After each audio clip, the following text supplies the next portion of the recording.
Hey, Miguel Dorati back here on the CRP, and we're going to get you with a wagering here. We've got WrestleMania 35 odds. The show's in April 7th here, and a little bit of a tie into MMA with Brock Lesnar and Ronda Rousey, both in the two main event spots, obviously. So at that point, we're going to be looking at the odds. That the show's about 2 weeks away. The odds there reflect what's going on in both their careers, and you know, the books have odds, so you're going to be able to bet it. We'll see how it goes here. Lesnar, and he's facing Seth Rollins. He's the Universal Champion, and Lesnar's at plus 177. Rollins at minus 250. At the end of the day, the storylines line up.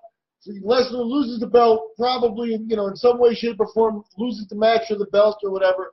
Leaves, goes, does a UFC match. Hopefully in July they get the UFC match lined up. And from there, Lesnar could probably be back, you know, by September or by the November fights, which are like Survivor Series and that sort of stuff. Rollins, obviously, with the work he's been putting in, a second run with the belt wouldn't do, you know, his legacy any harm. So Rollins, good choice. Lesnar, that's what it looks like. You know, we'll see. Lesnar still with the UFC. Not a lot of news there, and Dana White on record saying he'd go get the fight after WrestleMania was done. So I guess, you know, starting in the April 8th time frame, we'll know a little more right quick. Moving on to the ladies match, you got Ronda Rousey, Becky Lynch, and Charlotte Flair doing the traditional triple threat match with the WWE Raw Women's Championship on the line. Right now, Rousey with the belt, right?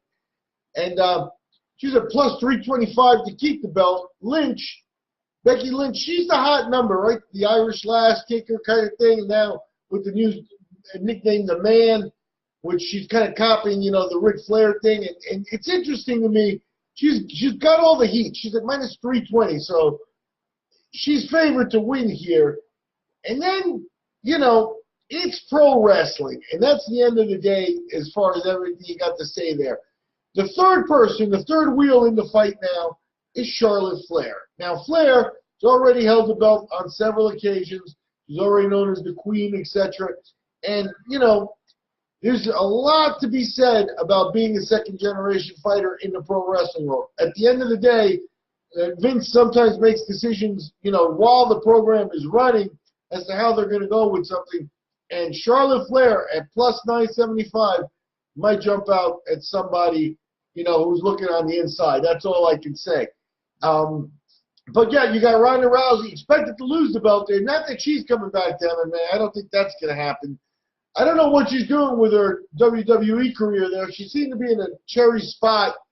And I don't know if she pissed the world off or whatever. The bottom line is Ronda Rousey is usually best as a heel. So maybe that's what that's all about. Let her, you know, take a few months off, bring her back, and give her another run or see what she does. Frankly, I'm not a big Ronda Rousey fan. I'm not, you know, big watching her WWE career. I think she's done well so far. She's headlining WrestleMania, which is a major step up for the women too. So she's done that. Groundbreaking in a new sport. You gotta take that away from her. I don't have to like her, but you can't take that away from her. So, you know, favorite to lose the match. And the Flair plus 975. If you're a gambling man, you got $100. That's $975 back, and we'll see about that. Brock Lesnar plus 177. Don't put your money on that. I'm Miguel Dorati. We're looking at the WrestleMania 35 odds. A little bit of a tie into our with the WWE there to our MMA stuff with the presence of Brock Lesnar and Ronda Rousey. So we want to take a look. That big show's about 10 days out. I'm Miguel Dorati for the CRP.